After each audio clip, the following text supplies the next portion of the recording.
Hello தமிழாக்கள், நீங்கள் இந்த கண்ட கண்ட வீடியோக்கெல்லாம் லைக் போடாம நான் இன்றைக்கு மேதோக்கு 71 ஒரு பாட்டு ரிலீஸ் பண்றேன். நீங்க அந்த பாட்டை கேட்டுட்டு அதுக்கு ஷேர் பண்ணுங்க. மறக்காம நீங்களும் அந்த பாட்டை யூஸ் பண்ணுங்க. ஓகே. ஈழத்தின் நாயகனே, தமிழ் இனத்தின் காவலனே,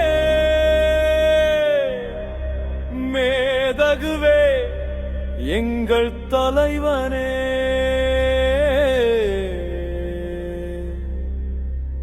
உனக்கு பிறந்த நாள் வாழ்த்துக்கள்.